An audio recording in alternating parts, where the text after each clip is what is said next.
that the bill be read a second time. I call the honourable member for Melbourne. To oppose this bill on behalf of the Greens and to record our shame and disgust that Labor is now supporting a position that will see people who may have done nothing wrong at all locked up for years on end.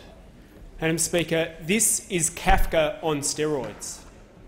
If this legislation passes, it will mean that someone who comes here seeking our help and is told, no, we can't help you because there's a security assessment, and who then says, well, I think that's not right, I want to challenge it, tell me why you say I can't be here, will be told, no, we can't tell you because that's a matter of national security. Now, when this was raised under the previous government, rightly it was acknowledged that there's a problem with this. It was acknowledged that this puts people in a legal limbo where they are denied the basic right that every other Australian citizen has, which is to know the case against you and to be able to have it challenged and reviewed independently. And there were some steps taken, albeit we would say insufficient, but there were some steps taken to put in place a process of independent review so that someone who was in that legal limbo could at least have their case heard, if not bindingly determined. This legislation not only takes that away, but puts people who are coming here seeking our help in a situation that no Australian citizen would ever want to be in. And that is, you end up in a situation where you do not know the case against you and you have no right to challenge it. This legislation is an affront to the basic principles of the rule of law, Mr Deputy Speaker. And for a party that calls themselves Liberal, this is reactionary. There is nothing liberal about saying an individual, whether or not they're a citizen of the country, has no right to know the case against them, but that is exactly what this government is doing.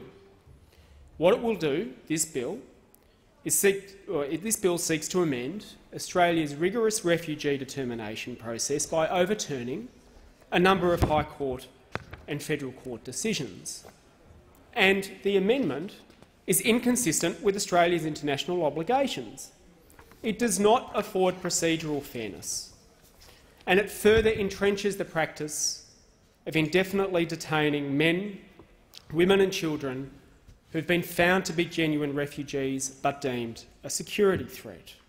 Now, there are currently about 50 refugees, including 5 children, who have been indefinitely detained as a result of this and the former government's practice. And in August of last year, Mr Deputy Speaker, the UN Human Rights Committee found that Australia was in breach of its international obligations and had committed 143 human rights violations by indefinitely detaining 46 refugees, including children, due to adverse ASIO assessments. Now, rather than addressing these violations and improving our processes, this bill seeks to do exactly the opposite. Now, as I alluded to at the start, currently, Mr Deputy Speaker, individuals who receive an adverse security assessment have some limited rights for appeal. And the Greens welcomed the announcement of the independent reviewer as an acknowledgement that under Australian law there is no fair legal process for refugees who receive a negative assessment. And we acknowledge the work of the Honourable Margaret Stone in reviewing a number of ASIO assessments, but we remain concerned that the independent reviewer's powers are not binding or compellable. Now, the Joint Select Committee on Australia's Immigration Detention Network last year resolutely rejected the indefinite detention of people without any right of appeal and recommended that the Australian Government and ASIO should establish and implement periodic reviews of adverse refugee security assessments to ensure that genuine refugees were not subject to indefinite detention. And they went on to recommend the Australian Security Intelligence Organisation Act be amended to allow the Security Appeals Division of the Administrative Appeals Tribunal to review ASIO security assessments of refugees and asylum seekers. Now, it remains our view that those recommendations should be adopted, but instead the approach of this government is to condemn potentially genuine refugees who've done nothing wrong to indefinite detention. Now, I don't know whether the minister has spoken to any of the people who are in this situation, but I have. I have spoken to and visited people who are in detention and who find themselves in this Kafkaesque legal limbo. Now, what one of them told me was that he was in a country where there was a civil war going on, and he happened to be in the wrong place at the wrong time and was taken, together with other members of his extended family, and moved out of their home into another area and directed to attend a certain school for a while. And as soon as he could, he told me, he got out of there as quickly as he could, because he didn't want to go to that school. What he wanted to do was go on and become an engineer. And so he got out of there to find a place where he could go and study and become an engineer. Now, he said he was coming to Australia because he thought that could be that place. What he also said was that ASIO had told him, no, look, you were in that place, at that school. We believe that that school has links with something objectionable under Australian law, so we are refusing your assessment. Well, he wasn't even told that. That's what he interpolated, because he was told nothing, but that's what he assumed. Now, was he right that he was someone who had done nothing wrong and deserved to be treated as a genuine refugee, or was ASIO right that that was just a front story for someone who, in fact, shouldn't be here in Australia? Now, I don't know, Mr Deputy Speaker, I don't know the answer to that, but it should be able to be tested. It should be able to be tested in exactly the same way as if a government department made a decision about an Australian citizen that wrecked their life is also able to be tested. Now, what this bill will do is say it doesn't matter that that person might have actually been right. We will just take ASIO's word for it, and maybe ASIO was being overcautious. Maybe ASIO didn't know anything about the individual but was just making a generalised risk assessment about people who came from that place. But we'll never know. But we'll never know. And we may have just condemned someone who could have gone on to become a valued Australian citizen and an engineer working for us to a lifetime of indefinite detention, if not return to a place that they might be killed. That is the effect of this government's bill, and it is shameful that Labor is now supporting it. It is absolutely shameful that come the first test in this new year to stand up to the brutality of the Abbott government and its willingness to use cruelty to gain votes, it is disgraceful that it looks like this bill will pass this House and potentially even this Parliament. And of course, people may also remember the case of the woman from Sri Lanka that got significant media attention, and her children, who spent many years in the Villawood Detention Centre because of an adverse security assessment. She didn't know why she was facing indefinite detention, but she knows that her children, one of whom was born in detention, are suffering.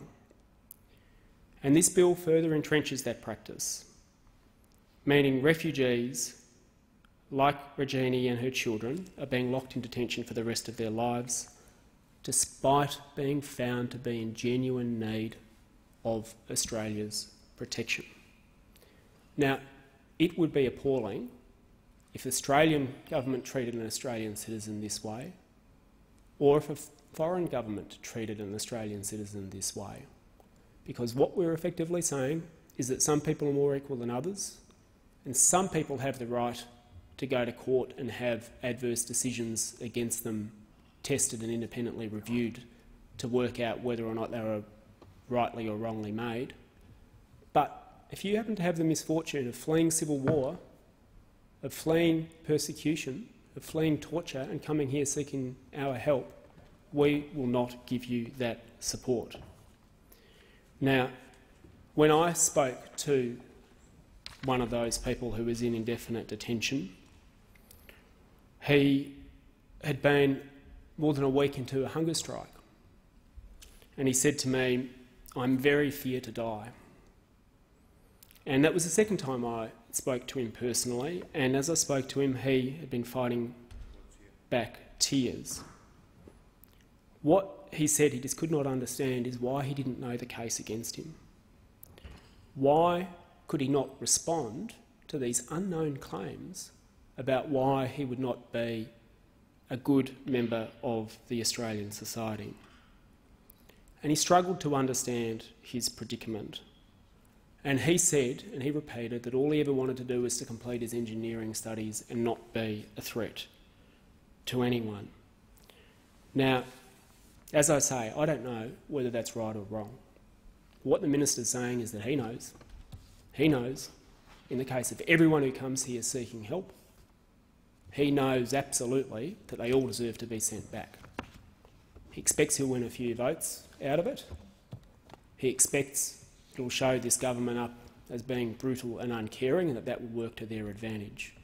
Well, we have in this parliament the opportunity to stop a major plank of cruelty from this Abbott government, and really now the light turns on to Labor as to whether they are prepared to do that or whether they will be complicit in sending people like Ranjini, like the young man that I spoke to who was in detention.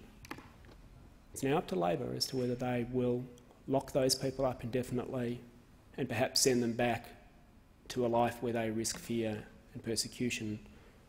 And lastly, there is much debate in this place, in and around this country, about asylum seekers and about boat people and people who come here seeking our help.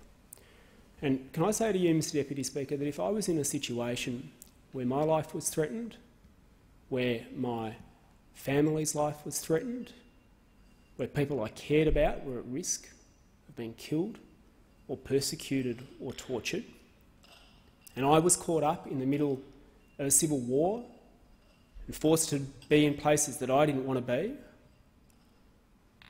I'd jump on a boat to get out. And I reckon everyone else here would as well. I'd do whatever I could to bring myself and my family to safety.